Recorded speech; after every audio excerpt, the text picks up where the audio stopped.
আসসালামু আলাইকুম ওয়া রাহমাতুল্লাহি ওয়া বারাকাতুহু।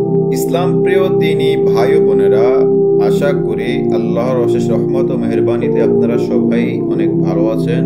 দোয়া করি সেই রবের নিকট যেন তিনি আপনাদেরকে ঈমানের সাথে, সুস্থতার সাথে দীর্ঘ নেক হায়াত দান করেন।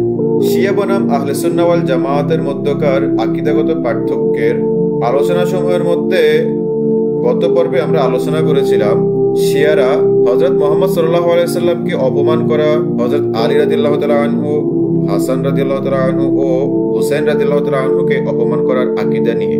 আর আজকের ভিডিওতে আমরা আলোচনা করব শিয়াদের পক্ষ থেকে মুমিন জননী নবী করিম সাল্লাল্লাহু আলাইহি সাল্লামের স্ত্রীদেরকে অপমান করার আকীদা।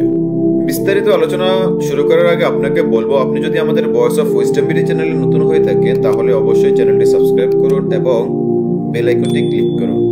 আর যদি আপনি চ্যানেলটি সাবস্ক্রাইব করে থাকেন তাহলে আপনাকে জানাই অসংখ্য মোবারকবাদ। আল্লামা মোহাম্মদ বাকের আল মাজলিসি হকুল ইয়াকিন নামক গ্রন্থের ফার্সি ভাষায় 519 নম্বর পৃষ্ঠার মধ্যে বলেন, যার বাংলা অনুবাদ হলো, দায় মুক্তির ব্যাপারে আমাদের শিয়াদের আকীদা ও বিশ্বাস হলো আমরা আবু বকর, ওমর, ওসমান ও মুয়াবিয়ার মতো 4 মূর্তি থেকে মুক্ত। আমরা আরো মুক্ত আয়েশা, হাফসা, হিন্দা ও উম্মুল হিকামের মতো 4 নারী এবং তাদের অনুসারী ও তাদের বিভিন্ন দল ও গোষ্ঠী থেকে। আর তারা হলো পৃথিবীর বুকে আল্লাহর নিকৃষ্ট সৃষ্টি।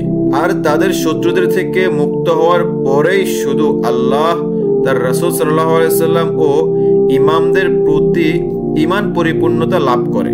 এই বিশ্বাস অন্যান্যদের সাথে নবী সাল্লাল্লাহু আলাইহি সাল্লামের স্ত্রী আয়েশা ও হাফসা রাদিয়াল্লাহু তাআলা আনহুমাকে অপমানের সুস্পষ্ট প্রমাণ।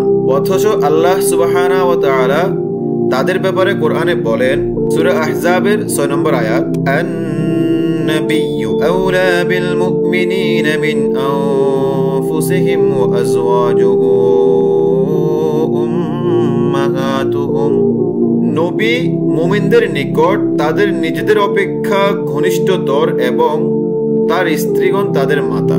ইবনে বাবুইয়া ইলালুশ শারাঈ নামক গ্রন্থে বর্ণনা করেন, আল্লামা মোহাম্মদ বাকের আল মাজলিসি হকুল ইয়াকিনের 378 নম্বর পৃষ্ঠার মধ্যে হায়াতুল কুলুবের 2য় খণ্ড 854 নম্বর পৃষ্ঠার মধ্যে বলেন, ইমাম মাহদী আত্মপ্রকাশ করবে, তখন তিনি অতি সত্বর আয়েশাকে জীবিত করবেন এবং ফাতেমার প্রতিশোধ হিসেবে তার উপর শাস্তির বিধান কায়েম করবেন। আর এটা রাসূলুল্লাহ সাল্লাল্লাহু আলাইহি সাল্লামের প্রিয়া আয়েশা সিদ্দিকা রাদিয়াল্লাহু তাআলা আনহা এর ব্যাপারে তাদের চরম নির্লজ্জতা ও নোংরামি। কি দিয়ে আমরা এই ধরনের মিথ্যা অপবাদের সমালোচনা ও পর্যালোচনা করব, সেই ভাষা আমাদের জানা নেই। আমরা ওইসব শিয়া ও তাদের বিশিষ্ট ব্যক্তিবর্গের কর্মকাণ্ডের বিষয়টি প্রবল পরাক্রমশালী আল্লাহ তাআলার হাতে সুপর্দ করলাম, যাতে তিনি তাদের নিকট থেকে প্রতিশোধ গ্রহণ করেন।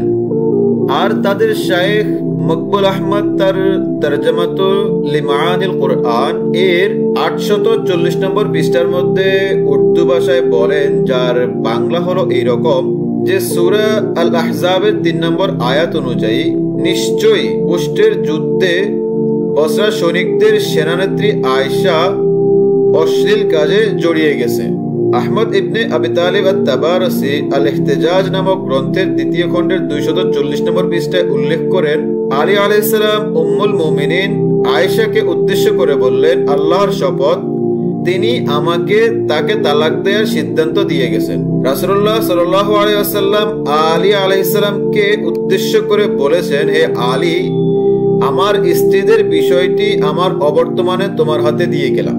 অর্থাৎ রাসূলুল্লাহ সাল্লাল্লাহু আলাইহি সাল্লামের পরে আলী রাদিয়াল্লাহু তাআলা আনহুর অধিকার ছিল যে তিনি ইচ্ছা করলে রাসূলুল্লাহ সাল্লাল্লাহু আলাইহি সাল্লামের পবিত্র স্ত্রীদেরকে যে কাউকে তালাক দিতে পারতেন। শিয়াগণ, বিশেষ করে উম্মুল মুমিনিন হযরত আয়েশা সিদ্দিকা রাদিয়াল্লাহু তাআলা আনহা এবং রাসূলুল্লাহ সাল্লাল্লাহু আলাইহি সাল্লামের অপরাপর স্ত্রীগণের মর্যাদা ক্ষুণ্ণ করার জন্য এই বর্ণনা সমূহের মতো মিথ্যা ও বানোয়াট বর্ণনার উদ্ভাবন করেছে।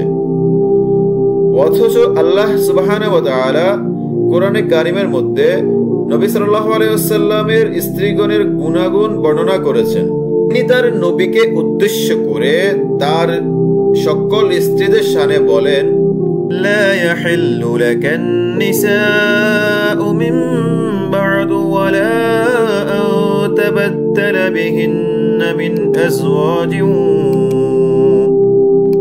আজওয়াজিন ওয়ালাউ আ'জাবাকা হুসনুহুন্না ইল্লা মা মালাকাত ইয়ামিনুকা ওয়া কানা আল্লাহু আলা কুল্লি শাইইন রাকীবা। এরপর তোমার জন্য কোনো নারী বৈধ নয় এবং তোমার স্ত্রীদের পরিবর্তে অন্য স্ত্রী গ্রহণ করাও বৈধ নয়। যদিও তাদের সৌন্দর্য তোমাকে মুগ্ধ করে, তবে তোমার অধিকারভুক্ত দাসীদের ব্যাপারে এই বিধান প্রযোজ্য নয়। আল্লাহ সমস্ত কিছুর উপর তীক্ষ্ণ দৃষ্টি রাখেন। তারপরে উম্মাহাতুল মুমিনিনদের ব্যাপারে আয়াত নাজিল হয়েছে, ইন্নামা ইউরিদুল্লাহু লিইয়ুযহিবা আনকুমুর রিজসা আহলাল বাইতি ওয়া ইউতাহহিরাকুম তাতহীরা। হে নবী পরিবার, আল্লাহ তো শুধু চান তোমাদের থেকে অপবিত্রতা দূর করতে এবং তোমাদেরকে সম্পূর্ণ পবিত্র করতে। সূরা আহজাবের 33 নম্বর আয়াতে আছে। আর বিশেষ করে সাইয়্যিদা আয়েশা সিদ্দিকা রাদিয়াল্লাহু তাআলা আনহা এর পবিত্রতা ও পরিপূর্ণতার ব্যাপারে আল্লাহ তাআলা সূরা নূরের আয়াতসমূহ নাজিল করেছেন। আর তা স্পষ্ট করে বলে দিয়েছেন যে যেই ব্যক্তি তার ব্যাপারে মিথ্যা অপবাদ দেয় এবং তার ব্যাপারে মিথ্যা অপবাদ দেওয়ার জন্য মিথ্যা ও বানোয়াট বর্ণনা সমূহের উদ্ভাবন করে, সেই ব্যক্তি মুনাফিক গোষ্ঠীর অন্তর্ভুক্ত। আল্লাহ তাআলা সূরা নূরের মধ্যে 17 নম্বর আয়াতে বলেন, ইয়াইযুকুমুল্লাহু আন তাউদু লিমিসলিহি আবাদান ইন কুনতুম মুমিনিন। আল্লাহ তোমাদেরকে উপদেশ দিচ্ছেন, তোমরা যদি মুমিন হও তবে কখনো অনুরূপ আচরণের পুনরাবৃত্তি করো না। কেমন দুঃসাহস করেছে ওইসব শিয়াগণ! আল্লাহ ও তার বান্দাদের প্রতি তাদের কোনো লজ্জাবোধ নেই, ফলে তারা রাসূলুল্লাহ সাল্লাল্লাহু আলাইহি ওয়াসাল্লামের স্ত্রীগণকে অপমান করেছে। কারণ কোন স্বামী কখনো পছন্দ করবে না যে কেউ তার স্ত্রীর পিছনে লেগে থাকুক অথবা তার ব্যাপারে অপবাদ দিক এবং যে কোনো ধরনের অপমান করুক। বরং একজন ভদ্র মানুষ কোনো সময় কোনো কারণে নিজের অপমান সহ্য করতে পারলেও সে তার স্ত্রী ও পরিবার পরিজনের ব্যাপারে অসম্মান, অপমান ও অপবাদ সহ্য করতে পারে না। যদি আপনার আমাদের এই ভয়েস অফ উইজডম ভিডিওর শিয়া বনাম আহলে সুন্নাহ ওয়াল জামাতের মধ্যকার আকীদাগত পার্থক্য দেখে থাকেন, শুনে থাকেন, তাহলে আপনাকে বলবো আপনি এই ভিডিওগুলা বাকি সকলের মাঝে শেয়ার করে ছড়িয়ে দিন। আসসালামু আলাইকুম ওয়া রাহমাতুল্লাহি ওয়া বারাকাতুহু। দেখুন, একটা ভিডিও বানাতে অনেক সময় লাগে, অনেক কষ্ট হয়। ভিডিওটা দেখে থাকলে একটা লাইক দিন, আপনার মন্তব্য জানাবেন এবং একটু শেয়ার করে দেবেন।